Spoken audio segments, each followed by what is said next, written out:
20 December 2021 তারিখে আমরা ঝাড়গ্রাম পৌঁছাই। সেখানে পৌঁছানোর পর আমাদের প্রধান দর্শনীয় স্থানগুলি ছিল চিল্কিগড় রাজবাড়ি, কনক দুর্গা মন্দির ও ঝাড়গ্রাম রাজবাড়ি। যদি আপনারা প্রথম এপিসোডটি না দেখে থাকেন তার লিংক ডেসক্রিপশনে দেয়া রইল। এর পরের দিন আমরা চলে যাই বেলপাহাড়ির উদ্দেশ্যে। সেই সম্বন্ধে আমাদের হোমস্টের কর্ণধার কিছু পরামর্শ দেন, যা আমাদের ঝাড়গ্রাম ভ্রমণের ক্ষেত্রে খুবই গুরুত্বপূর্ণ ছিল। আচ্ছা, আমাদের সঙ্গে আছে ওয়েসিস যে হোমস্টে আছে তার কর্ণধার মধুসূদন কর্মকার। হ্যাঁ, বলছি দাদা, যদি কেউ ঝাড়গ্রাম আসে কলকাতা থেকে, গাড়ি নিয়ে আসলে তো সেটা আমি বলে দেবো গুগল ম্যাপ ইয়েটা। যদি কেউ ট্রেনে করে আসে কিভাবে আসবে, কিরকম চার্জ লাগবে? স্টেশন থেকে নেমে সে আমাদের হোটেলে একটা টোটো করবে। টোটো পার হেড 10 টাকা নেয়। 1 কিলোমিটার রাস্তা, 5 মিনিট সময় লাগবে। টোটোয় করে আসার পর সে চেক ইন করার পরে এবারে আমাদের সাইট সিনের 3টে ভাগ আছে। একটা হচ্ছে ঝাড়গ্রাম লোকাল সাইট সিন, সেটা 70 থেকে 80 কিলোমিটার রান করতে হয়, কিন্তু 10-12টা পয়েন্ট আছে, সেজন্য ওই 10টার থেকে বিকেল 5টা-6টা পর্যন্ত লেগে যায়। সেটা টোটো করতে পারে। টোটো 800 থেকে 1000 টাকা ভাড়া নেয়, আর গাড়ি নিলে কিন্তু প্রায় 1800 টাকা ভাড়া নেবে। আর মানে গাড়িতে কজন চড়তে পারবে মোটামুটি? ম্যাক্সিমাম 7 থেকে 8 জন, আর 4 জন থেকে 8 জন। আচ্ছা আচ্ছা আচ্ছা, তারা যদি সাইট সিন, যেমন এখানে সাইট সিন যেগুলো রয়েছে, তারা যদি চেক ইন করে ব্রেকফাস্ট করে স্নান করে বেরোয়, তাহলে চিল্কিগড় কনক দুর্গা টেম্পেল, চিল্কিগড় রাজবাড়ি, ডুলুম নদী, চিল্কিগড় অভয়ারণ্য করে ওখান থেকে চলে যাবে ভেষজ উদ্যান, ক্রিস গার্ডেন, ইকো ট্যুরিজম, রাজবাড়ি। লাঞ্চ ব্রেক, লাঞ্চ করার পরে আমাদের ডিয়ার পার্কে যে জুলজিক্যাল পার্ক, প্লাস তার সঙ্গে খোয়াবগাম লালবাজারে লোধা সবর যে 13-14টা বাড়ি আছে চারুচিত্রের কাজ করা, ওইটা দেখলো। এটা প্রথম দিন। আচ্ছা, নেক্সট ডেতে আমাদের বেলপাহাড়ি রেঞ্জে যেতে হলে একটা গাড়ি করতে হবে, কেন আপ ডাউন ঝাড়গ্রাম থেকে 200 কিলোমিটার রান। সেই জায়গাগুলো হচ্ছে, এবারে গাড়ি ভাড়া লাগে 2000 টাকার থেকে 4000 টাকা। আচ্ছা আচ্ছা। যদি কেউ ঘাগড়া তারাফিনি দেখে তাহলে 2000 টাকা লাগবে। খানারানি গার্ডাসিনি হলে 2500 টাকা। ঢাঙ্গি কুসুম যোগ করলে 3000 টাকা। এবং কাংড়াজোর হয়ে লালজল সবকিছু দেখতে গেলে ম্যাক্সিমাম 3.5 থেকে 4000 টাকা একটা বড় গাড়ি ভাড়া লাগে। আচ্ছা, আর বলছি তাহলে এখানে আর থার্ড দিন হয় আরেকটা দিন আমাদের হচ্ছে, এটা হচ্ছে বেলপাহাড়ি অ্যাডভেঞ্চার ট্যুরিজম। থার্ড দিন হচ্ছে আমাদের গোপীবল্লভপুর রেঞ্জ। আচ্ছা, সেখানে গোপীবল্লভপুর, রাধাকৃষ্ণের মন্দির, হাতিবাড়ি, যে সুবর্ণরেখার ভেঞ্জটা আছে সেখানে, ঝিল্লি পাখিরালয়, একটা জঙ্গলের ভিতরে বিশাল লেক, তাতে বোটিং টোটিং অ্যারেঞ্জমেন্ট আছে, পুরীর আদলে রামেশ্বর তপবন, তার সঙ্গে ওই জঙ্গল যেটা নয়াগ্রামের জঙ্গল, তার সঙ্গে কিছু জলাশয় আছে, সেগুলো দেখা যায়। সেটা আরেক দিন, সেটাও গাড়ি ভাড়া প্রায় 3,500-4,000 টাকা পড়ে যায়। আচ্ছা, আর বলছি যে আপনাদের এই যে অ্যারেঞ্জমেন্টটা যেটা হয়, এখানে কি ডাইরেক্ট আপনার ফোন নাম্বার দিলে হবে, মানে গাড়ি অ্যারেঞ্জ করে দিতে পারবেন? আমার ফোন নাম্বার দিলে আমি অনেক গাড়ির সাথে যোগাযোগ রয়েছে, তারা তো দেয়, এবং তারা আমাদের গাড়ির সাথে তারা ট্যুর গাইড। আমরা গাড়ি ওয়েস্ট বেঙ্গল গভর্নমেন্টের যে উৎকর্ষ বাংলা, তাতে আমরা কিছু গাইড ট্রেনিং এর ব্যবস্থা করেছি। তারা ড্রাইভারদেরকেই করেছি এই কারণে, ঝাড়গ্রামে গাড়ি যে নেবে এক্সট্রা গাইড প্রোভাইড করতে হবে না, ড্রাইভারই তাকে বেলপাহাড়ি রেঞ্জ, গোপীবল্লভপুর এবং ঝাড়গ্রাম সংলগ্ন যে ইতিহাস, ঝাড়গ্রাম রাজবাড়ি সংলগ্ন সব বুঝিয়ে দেবে। আচ্ছা আচ্ছা, ঠিক আছে, ধন্যবাদ দাদা। নমস্কার। ওকে। এখন বাজে সকাল 8:30। আজকে হচ্ছে 21 তারিখ 2021। বেশ ঠান্ডা ঝাড়গ্রামে। আমাদের আজকে প্রথম গন্তব্য হচ্ছে বেলপাহাড়ির দিকে। ওখানে যে সাইট সিনগুলো আছে সেগুলো করব। ইচ্ছা আছে কিছু সাইট সিন করে লাঞ্চ করব ওইখানে বেলপাহাড়িতে, আর তারপরে আবার সাইট সিন করে আমরা ঝাড়গ্রাম চলে আসব। এবার কতটা কি সম্ভব আমি জানি না, কেন আমার পূর্ব কোনো অভিজ্ঞতা নেই ওইদিকে যাওয়ার। তা চলুন, রাস্তায় কথা হবে, আর যেসব স্পটগুলো আমি দেখবো অবশ্যই দেখাবো।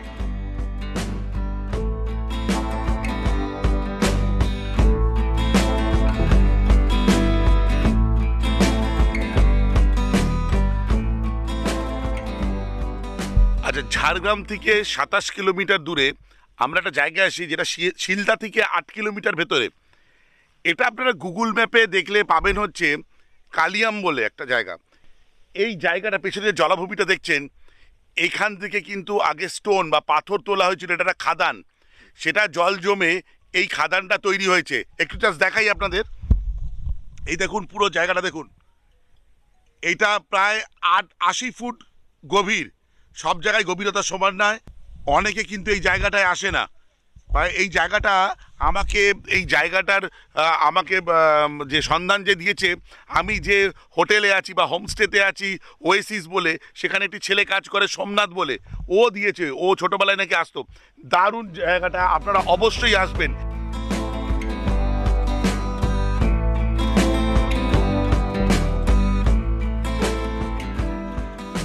আচ্ছা, এই কালিয়ামে এলে এখানে দুটো খাদান আছে। প্রথমে একটা ছোট মতন পড়বে, সেটাও বেশ ভালো, কিন্তু পরেরটাতে আসবেন, দ্বিতীয়টা, ওটা একটু এগিয়ে আসবেন, দেখতে পাবেন সামনেই।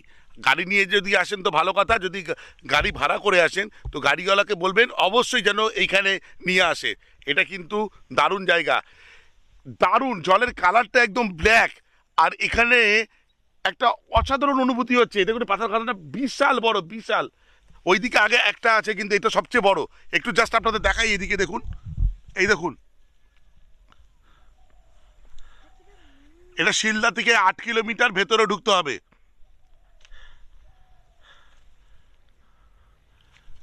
বুমবুম, এখানে এসে কেমন লাগছে রে? খুব ভালো লাগছে, আর মনে হচ্ছে জানো আর কেউ নেই, শুধু আমরা তিনজনেই এখানে দাঁড়িয়ে রয়েছি। একদম নিস্তব্ধ, তাই না বল? এবার আমরা চললাম লাল জল গুহার দিকে। এখানে যাওয়ার রাস্তা প্রথম 1 থেকে 2 কিলোমিটার বেশ খারাপ। প্রায় 200 মিটার উচ্চতায় পাথর কেটে এই লাল জল গুহাটি নির্মিত। আনুমানিক 5000 বছর আগে এটা ছিল আদিম মানুষের আবাসস্থল। এই জাস্ট লাল জল গুহা যে ভিউ পয়েন্টে আমরা এসছি, দেখুন এইখানে এরকম রাস্তা করা আছে, এরকম উপরে উঠতে হবে। উঠছিস তো বুমবুম? সাবধানে উঠিস। গরম লাগছে, জ্যাকেটটা খুলে আসলে ভালো হতো।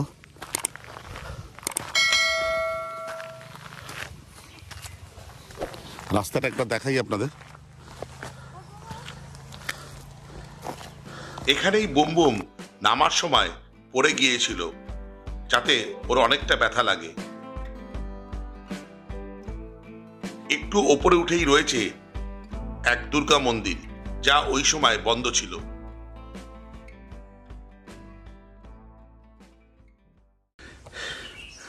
এই যে লাল জল যে গুহা, আমি উঠে চলে এসেছি। যারা বয়স্ক মানুষ আছে, হাঁটুর দোষ আছে, তাদের এখানে আসার দরকারই নেই। আমি আর ওপরে উঠছি না, আমাদের অনেকগুলো জায়গা কভার করতে হবে। এই যে গুহাগুলো, এই যে এর ভেতরে, ওপর থেকে গেলে আরও দেখা যাবে। আমি আর ওপরে উঠছি না।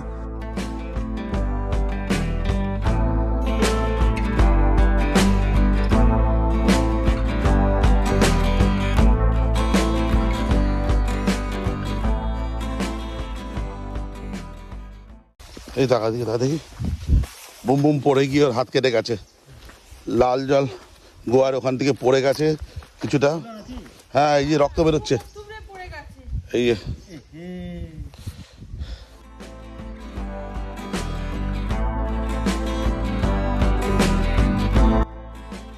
এবার আমরা চলি কাকড়াঝড়ের উদ্দেশ্যে, কিন্তু বুমবুমের স্বাস্থ্য নিয়ে আমাদের মধ্যে একটা উৎকণ্ঠা ছিল। চাকডোবা থেকে বাঁ দিকে নিয়ে নিলে কাকড়াঝড়, আর ডান দিকে সোজা নিয়ে নিলে হচ্ছে ঝিলিমিলি। তো আমরা এখন যাচ্ছি কাকড়াঝড়ের দিকে, ওইখানে গিয়ে ময়ূর ঝর্ণাও আমরা পরিদর্শন করব। তো আমাদের সঙ্গে থাকুন আপনারা। আমরা এখন চাকডোবাতে দাঁড়িয়ে আছি।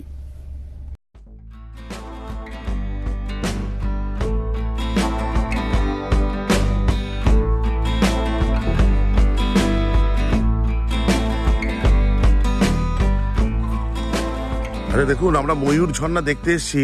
আরে দেখুন, ময়ূর দেখতে পাচ্ছি, এখানে ময়ূর ঘুরে বেড়াচ্ছে। এই দেখুন, ওই জানি না আপনারা দেখতে পাচ্ছেন কিনা। হ্যাঁ, পরিষ্কার দেখা যাচ্ছে। এই দেখুন, এই দেখুন,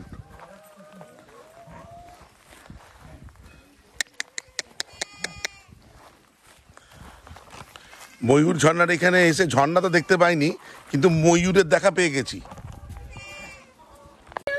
আচ্ছা, আমরা ময়ূর ঝর্ণা ওখানে যাবো। বুমবুম তো আপনারা দেখেছেন চোট লেগেছে, ওর একটু শরীরটা প্রবলেম হচ্ছে, ও যেতে চাইছে না, তাই জন্য আমরা একটু বমি করেছে, শরীরটাও ঝাঁকুনি মতন পড়েছে, তাই জন্য। হ্যাঁ রে বুমবুম, কেমন লাগছে এখন? ভালো লাগছে না। হ্যাঁ হ্যাঁ, এদিকে তাকা, কেমন লাগছে? আমার ভালো লাগছে না।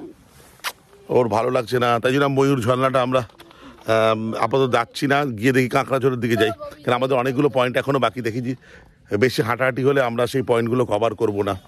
আমি আপনাদের কাছে ক্ষমা চেয়ে নিচ্ছি, কিন্তু কিছু করার নেই। বুমবুমের বেশ, ওর হাতটা দেখুন অনেকটা কেটে গেছে, এই হাতটা, এই যে এই হাতটা অনেকটা কেটে গেছে, অনেকটা কেটে গেছে। ঠিক আছে, চলুন কাঁকড়াঝোড়ের রাস্তায় দেখা হচ্ছে।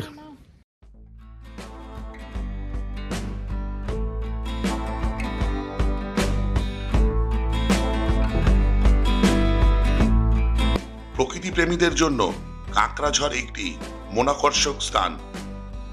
রাস্তার দুই ধারে দেখা যায় শাল, সেগুন ও মহুয়া গাছের ঘন বন। যারা ড্রাইভ করতে ভালোবাসেন তাদের এই রাস্তায় ড্রাইভ করতে একবার আসতেই হবে।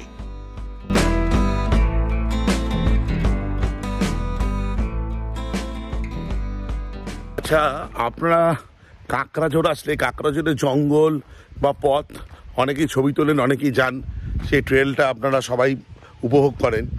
কিন্তু এখানে একজনের সঙ্গে আমার পরিচয় হয়েছে, তিনি আমাকে বললেন যে এখানে এসে আরেকটা জায়গা আছে ভৈরব থান বলে, এবং এই আসার পথে অনেকগুলো হোমস্টে আমি লক্ষ্য করলাম। জাস্ট এই ভৈরব থান যে জায়গাটা আছে, এখানে একটা ড্যাম মতন আছে, একটু আপনাদের দেখাই। অবশ্যই আপনারা এখানে আসবেন। এটা জাস্ট কাঁকড়াঝড় যেখানে আছে সেখান থেকে 1 কিলোমিটার একটা রাস্তা, ঝাড়গ্রামে যাওয়ার থেকে 1 কিলোমিটার ডান দিকে ঢুকে গেলেই এই জায়গাটা পড়বে। রাস্তাটা আধা কাঁচা আধা পাকা। এই দেখুন, জাস্ট এ মিনিট, এই দেখুন, এই যে এটা শীতকাল বলে জলের স্রোতটা কম, একজন বলে বর্ষাকালে পুরো এই জায়গা পর্যন্ত জল উঠে যায়, এরকম জায়গা পর্যন্ত। এই যে এখানে একটা ড্যাম মতন করা আছে, আর এই জল দিয়ে ওনারা চাষের কাজ করেন। এই জলাধারাটার নামটা আমি একজনকে জিজ্ঞেস করলাম, সে বলতে পারলো না। যদি আপনারা জেনে থাকেন একবার কমেন্টসে জানাবেন অবশ্যই।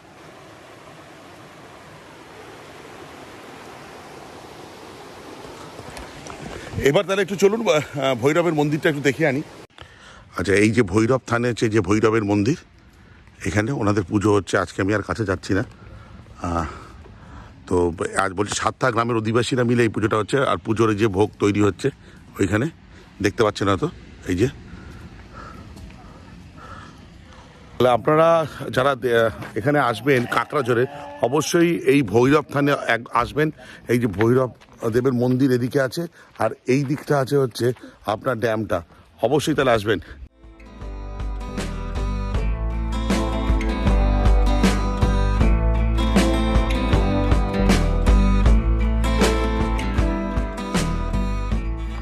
আচ্ছা, ঝাড়গ্রাম যারা ঘুরতে আসবেন বা বেলপাহাড়ি অঞ্চলে যারা ট্যুর করতে আসবেন, তারা একটা জিনিস, কয়টা জিনিস মাথায় রাখবেন। 1 নম্বর হচ্ছে সাথে পর্যাপ্ত জল রাখবেন। বেলপাহাড়ি পার হলে কিন্তু সেরকম জলের সংস্থান আমার চোখে বললো না। 2 নম্বর, যারা নিজের গাড়ি ড্রাইভ করে আসবেন তারা কিন্তু বেলপাহাড়িতেই, তার আগে শিলদা বলে একটা জায়গা আছে, সেখানে কিন্তু পেট্রোল বা ডিজেল ভরে নিয়ে আসবেন। 3 নম্বর, এখানে কিছু কিছু জায়গা কিন্তু গুগল ম্যাপ লোকেশন ঠিকঠাক দেখায় না, যদিও জিও নেটওয়ার্ক বেশ ভালো এখানে। তো এখানে স্থানীয় মানুষদের কিন্তু একটু জিজ্ঞেস করবেন, তারা কিন্তু যথেষ্ট হেল্পফুল, তারা হেল্প করবে। তো আমরা এখন ঢাঙ্গি কুসুম ফলসে দেখতে যাবো। মোমো, এখন কেমন আছিস? এখন ঠিক আছে। আচ্ছা, এখন হাতটা তো প্রবলেম হচ্ছে না, ঠিক আছে, এখন হাতটা প্রবলেম হচ্ছে, তাহলে আমরা ঢাঙ্গি কুসুমটা একটু দেখতে চলুন, আমরা আপনাদের দেখাই। এখানে কিন্তু এতক্ষণ আমরা অনেক জায়গায় একা একা ঘুরছিলাম, কিন্তু এখানে বেশ অনেকজন ট্যুরিস্ট দেখতে পাচ্ছি। এই যে পুরো পেছন দিকে বাসও আছে ট্যুরিস্টের, এখানে অনেকজন আসে, এই যে গাড়ির ভিড়। তাহলে চলুন আমরা নিচেটা দেখে আসি।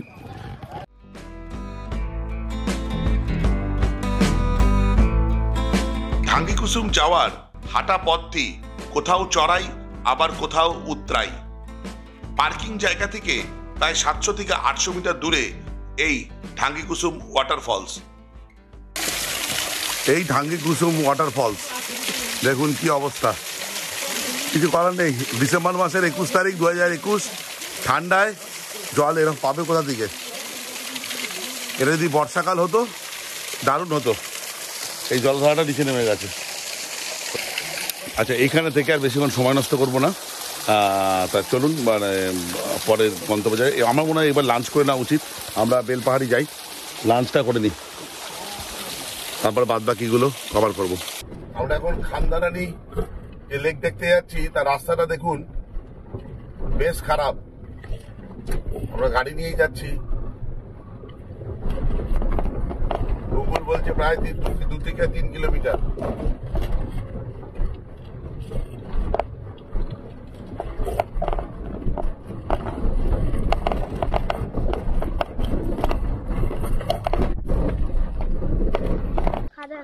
খাদারানি যে লেক আছে সেখানে চলে এসেছি। সে আসার পথটা আপনার ভিডিওতে দেখেছেন, বেশ রোমাঞ্চকর। গুগল আমাদের অন্য একটা জায়গা থেকে দেখিয়েছে, তারপর আমরাও এসছি। অন্য একটা রাস্তা আছে, কিন্তু আমরা একটু বেশ মানে অ্যাডভেঞ্চার করতে করতে এসছি। তারপরে এই দৃশ্য দেখতে পাচ্ছি, মন ভরে গেল। অবশ্যই আসবেন, দারুণ দারুণ জায়গা। আমি একজনকে জিজ্ঞেস করলাম এক্ষুনি যে বর্ষাকালে নাকি আরো সুন্দর লাগে এই জায়গাটা। আর পাখির আওয়াজ এত শোনা যাচ্ছে এখানে। পাখি মানে শীতকালে এই একটা সুবিধা আছে, প্রচন্ড পাখির আওয়াজ পাচ্ছি, কিচির মিচির করছে। ওইখানে আপনারা দেখতে পাচ্ছেন যে ওই জায়গাটা দ্বীপ মতন হয়ে রয়েছে। হ্যাঁ, অসাধারণ দৃশ্য। আর এখানে লক গেটটা বোধহয় খোলা আছে। 1 মিনিট দেখাই আপনাদের। এই যে জল বেরোচ্ছে, এই দেখুন, এই যে দুদিক দিয়ে জল বেরোচ্ছে।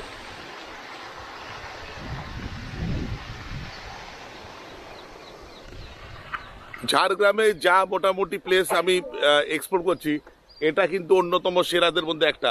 আমরা লাঞ্চ করেই এখানে চলে এসেছি। আমরা গার্ডাসিনি হিলসে যাওয়ার কথা ছিল, কিন্তু বুমবুমের একটু শরীরটা অতটা ভালো না, ওর হাতটা কেটে গেছেন, আপনারা দেখেছেন। তো আমি আর ওকে নিয়ে ওপরে ট্রেক করার সাহস পেলাম না। আমাদের এমনিও দেরি হয়ে গেছে, তো ওটা হয়তো কোনোদিন হবে। কিন্তু এইখানে এসে মন ভরে গেল, দারুণ লাগছে, অপূর্ব। আর এই শীতের দিনে আর আস্তে আস্তে সূর্যের আলো মানে সূর্যের যে তাপ বা তেজ আমাদের গায়ে পড়ছে, তার মধ্যে এরকম করে হেঁটে যাচ্ছি। কেমন লাগছে মোমো? খুব ভালো লাগছে জায়গাটা। আচ্ছা, এটা কি ড্যাম? এটা ড্যাম ঠিক না, কিন্তু ড্যামের মতনই করেছে। আচ্ছা, এটা ড্যাম কিনা একটু আপনারা কমেন্টসে বলবেন না? আমার তো মনে হচ্ছে ড্যাম নয়।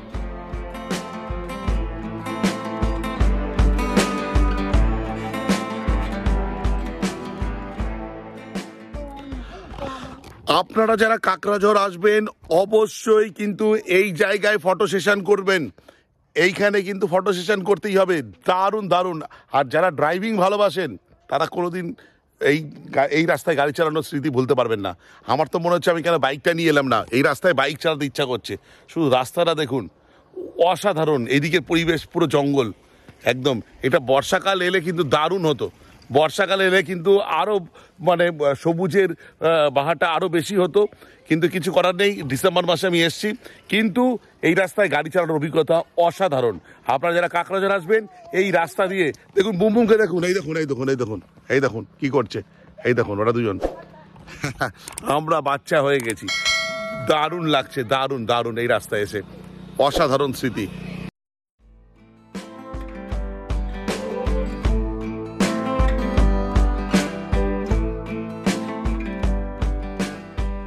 চারটে বেজে গেল, সূর্য অস্তমিত।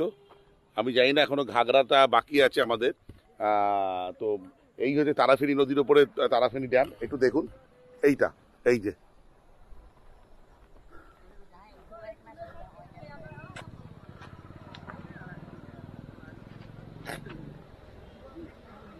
লক গেট প্রত্যেকটাই বন্ধ আছে, একটাও লক গেট খোলা নেই।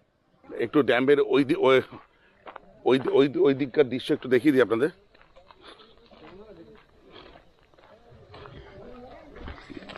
এই যে আমাদের এখন এইটা দেখতে হবে, ঘাগরাটা বাকি আছে। ঘাগরা এইটা বাকি আছে, দেখা যাক হয় কি না।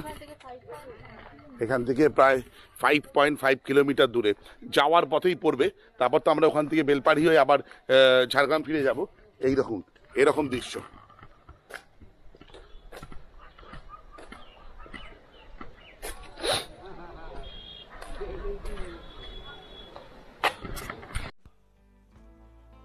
তারাফেনী বাঁধ দেখার পর আমাদের শেষ গন্তব্য ছিল ঘাগরা জলপ্রপাত। তারাফেনী বাঁধ থেকে ঘাগরা জলপ্রপাতের দূরত্ব ছিল 5.5 কিলোমিটার। ঘাগরা শব্দটি এসেছে গাগরা শব্দ থেকে। গাগরা শব্দের অর্থ হলো জলে ভরা কলাস। এই গিরিখাতের আকৃতি কালাসের মতন হওয়ায় এরূপ নামকরণ করা হয়েছে। এই দেখুন জলের তোরটা দেখুন, আসলে কিছু না, সারফেসটা আনইভেন হওয়ার জন্য জাস্ট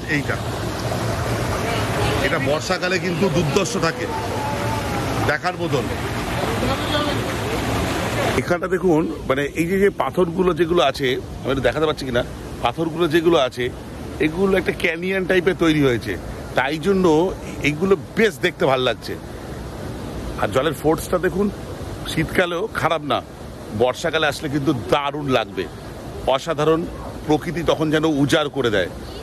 কিন্তু শীতকালে এসেও কিন্তু একটা মজা আছে, এখানে লোকের মধ্যে বেশ পিকনিক ভাব। আমি এতগুলো স্পট আজকে ঘুরলাম, এত ভিড় কোথাও দেখিনি, এইখানে যা ভিড় দেখছি। দেখুন আমার পেছনে দেখুন, এত লোক এসছে, প্রচুর, এই দেখুন। এবং এখানে একটা মাঠও আছে, সেটা পিকনিকও করা যায়, পিকনিক স্পট বলেও লেখা আছে। এই বন সুরক্ষা কমিটিকে জিজ্ঞেস করলাম, বলে হ্যাঁ এখানে পিকনিকও করা যায়। তো যারা এখানে কদিন রিল্যাক্স করতে আসেন তাদের জন্য এই জায়গাটা কিন্তু বেশ ভালো। সকালবেলা চলে আসবেন, খাবার দাবার বানিয়ে এখানে খাওয়া দাওয়া করে কিছুক্ষণ কাটিয়ে চলে যাবেন, আবার তারাফেনীটাও দেখে নেবেন। যেখানে কয়েকজন দাদার সঙ্গে কথা বললাম, তারা আমাকে বললো যে এই যে ঘাগরা যে জলপ্রপাত আছে সেখানে কিন্তু মাঝে মাঝে হাতি জল খেতে আসে, ফলে এখানে সকাল সকাল বা বিকেলের মধ্যেই ঘুরে চলে যাবেন, বেশি সন্ধে বা রাত্রির করবেন না। এই যে আমি এখানে এসেছি ঘাগরা জলপ্রপাতে, আমি যে ঘাগরা জলপ্রপাতে এসেছি সেখানে এই যে পেছনে যে মাঠটা দেখছেন, এখানে কিন্তু পিকনিকের জায়গা আছে। পিকনিক করতে হলে পার পার্টিকে 50 টাকা করে দিতে হয়, আর পার্কিং চার্জ। পরিষ্কার পরিচ্ছন্ন কিন্তু নিজের দায়িত্বে কিন্তু এখানে কিন্তু করবে না, এবং ওনারা খুব কড়া নজর রাখে। তো এখানে এসে আপনারা পিকনিকও করতে পারেন। তাহলে ভিডিওটা আজকে এই পর্যন্তই, পরের কোনো ব্লগে আবার দেখা হবে। যদি ভিডিওটা ভালো লাগে, লাইক, শেয়ার অ্যান্ড সাবস্ক্রাইব। আপনাদের একটা সাবস্ক্রিপশন আমার ইন্সপিরেশন। পরের ব্লগে খুব তাড়াতাড়ি দেখা হবে। বাই।